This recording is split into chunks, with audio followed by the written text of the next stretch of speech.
The coverage dictated that. We moved him around pretty good, had some good motions to get him off some doubles, and it was just coverage. You know, he had single on the back shoulder fade. He had cover two, but we had nice play action, and that's what DK does best. I mean, he can really run, and it was nice to get him going early. You have been very candid last week about the defense and carrying the team last week and how the offense needed to step up.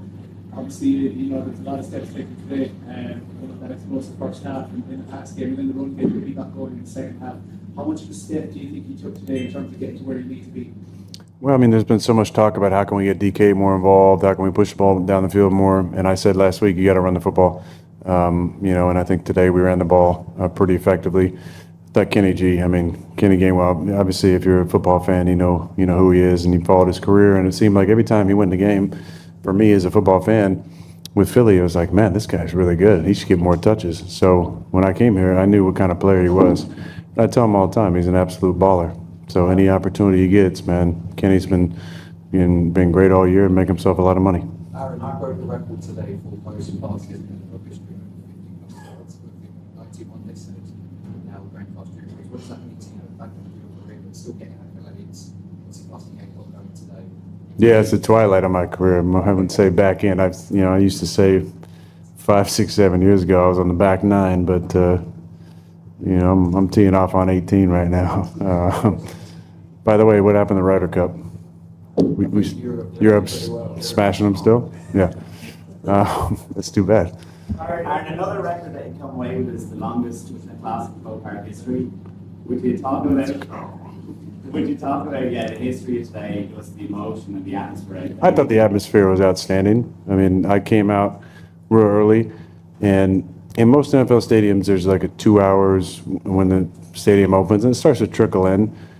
But somebody came back in the locker room at like 11 and goes, man, there's a ton of people out there already. I was like, well, we're not in the States anymore, This is a different type of fan. So I loved it. I thought the crowd was fantastic. There's a lot of terrible towels there, but I felt like there was probably some good old Irish get in the mix too, waving those towels around a little bit. The music was great. The fans were cool. I mean, the field was pristine. I thought the field was really, really good. Conditions were good. We had a nice, sunny Irish day, right? I feel like a normal Irish, Scottish day is like overcast and drizzling. This was extra nice today. So the whole experience was fantastic. Shout out to the country and everybody that made this happen. Win or lose, I would have said the same thing. I just felt like the reception from the people here was outstanding. Do you think Dublin has done enough to deserve another NFL game in the future? 100%. Yes. We have seen a lot of heavy offensive line formations. We have 6 offensive linemen. Yeah. Are you happy with the progression that the offensive line is having and the protection to you that we have seen lacking in the last matches where we were touched? Yeah, get banged up a little bit. I thought Spence, was a good player for us today, and it was a good addition. I thought Art did a nice job of kind of mixing in some of those heavy personnel sets where Spencer was playing tight end for us.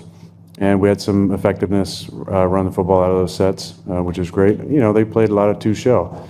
They brought some pressure early. We kind of hit them with some vertical, getting the ball out quickly. Other than the first play and the one I got kind of slung down, I thought the protection was really good all day. They didn't bring their typical 0 empty pressures, but I thought we ran the ball well, and that kind of kept them off balance. Getting on moving around with the Vikings, of course, big rival for you, great your peer with the Packers. Is that anything extra special today? Yes, definitely. Just leave it at that. Yes. Go ahead. You went and had a conversation with Coach on the sideline. Coach came up for you and said, he's happy that you're having conversations and that you're driven to win. Takes into the decision behind that to go for it on the floor. Well, it's 24-14. We're on the 3-yard line. We score. It's a 3-score game. We make the extra point. 17-point lead. Game's over. We don't get it. They got to go 60 yards to get in range for a field goal. They're 2 scores down. We kick a field goal there. It's 27-14. Sorry. Yeah, it is 2014. We kicked the ball off. You get the ball on the 35, is kind of in the average start position around the NFL. They got to go 65 yards to score.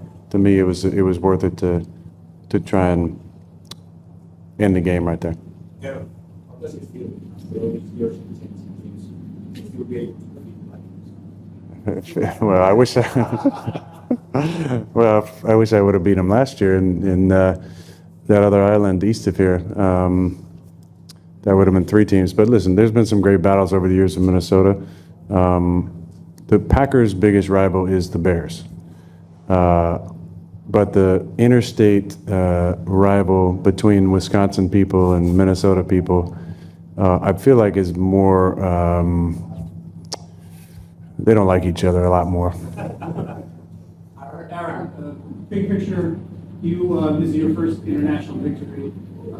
It's a big Rooney family homecoming. Yeah. First game in Ireland. Kind of big picture, what does it mean for the Rooneys and for Pittsburgh and for you personally? Yeah, I mean, I'm not going to share exactly what he said last night, but I thought it was definitely impactful.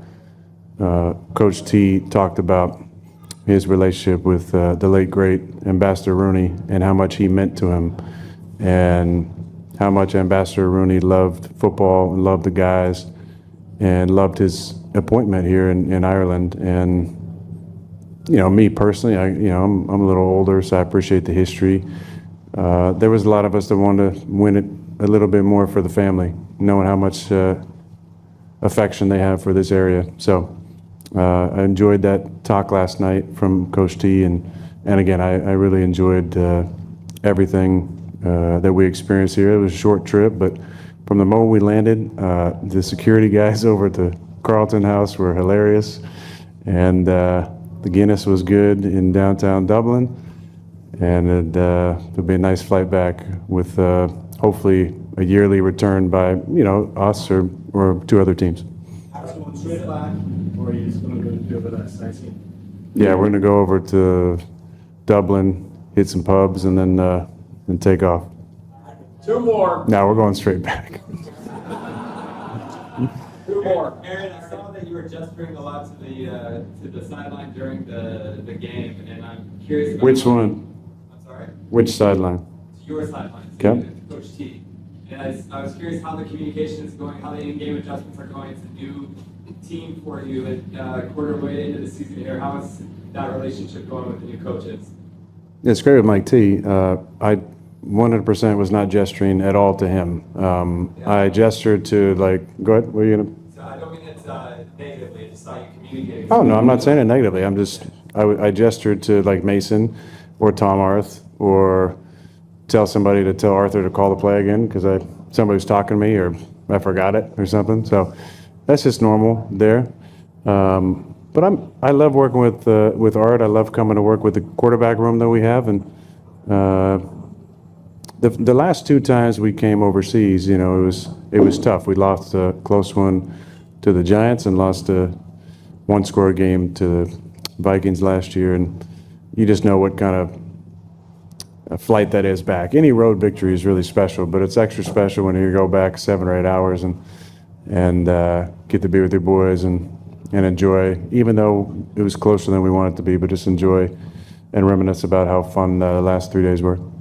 Last one. Aaron, you're obviously going to Dublin. Is there anything though on this trip that needs improvement, whether it be facilities or the field conditions or anything like that?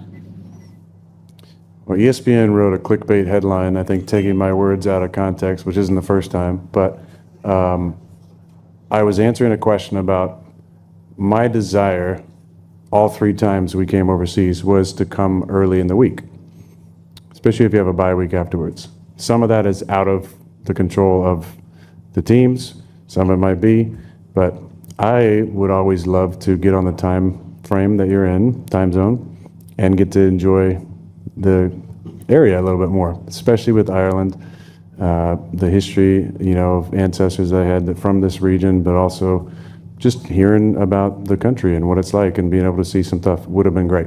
That is obviously not the focus. It's a business trip. We understand that. But being the older guy, being around a long time, just would have loved one time out of these 3 to have an entire week to do it. But again, no complaints about the 3 days we spent, only desires for more time with you great Irish people, that's all. All right, thank you. By yourself. What? Would you come back by yourself? You guys still gonna have Guinness here? Yeah, probably.